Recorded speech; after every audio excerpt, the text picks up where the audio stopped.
আইনশৃঙ্খলা পরিস্থিতি আমি বলবো না যে একটা পারফেক্ট লেভেলে চলে গেছে, এটা বলবো না। বাট আপনারা 5ই আগস্ট 24-এ দেখেছেন কি অবস্থা ছিল, আর এখনকার অবস্থা দেখেন, তুলনা করে। আপনি তো সেফলি ঘুমাইতে পারছেন, সেফলি আসতে পারছেন তো এখানে, পথে তো কোনো অসুবিধা আপনার হয় নাই।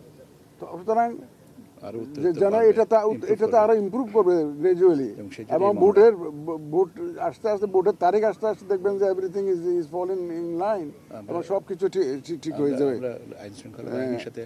আমরা তো আইন শৃঙ্খলা বাহিনীর সাথে কথা 30 তারিখে বোধ না, 30 তারিখে আবার বসছি উইথ স্পেসিফিক প্রপোজালস অফ, এবং ওখানে সব ডেপ্লয়মেন্ট স্ট্র্যাটেজিটা ফাইনাল হবে।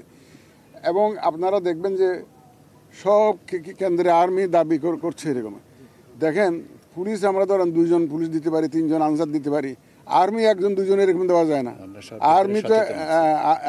আর্মি তো তাদের একটা কন্টিনজেন্ট হিসেবে তারা মুভ করে। তবে আমরা এই ব্যাপারে সম্পূর্ণ ওয়াকিবহাল এবং সচেতন, যাতে শান্তি শৃঙ্খলা যাতে রক্ষা করেই আমরা যাতে নির্বাচনটা সুষ্ঠুভাবে করতে পারি। আর যারা প্রতিহত করার ঘোষণা দিচ্ছে, যারা সব ধরনের ব্যবস্থা আমরা নিব, যাতে কেউ সহযোগিতা লাগবে, আপনাদের সহযোগিতা লাগবে, সাংবাদিকদের সহযোগিতা লাগবে, দেশবাসীর সহযোগিতা লাগবে, ভোটারদের সহযোগিতা লাগবে।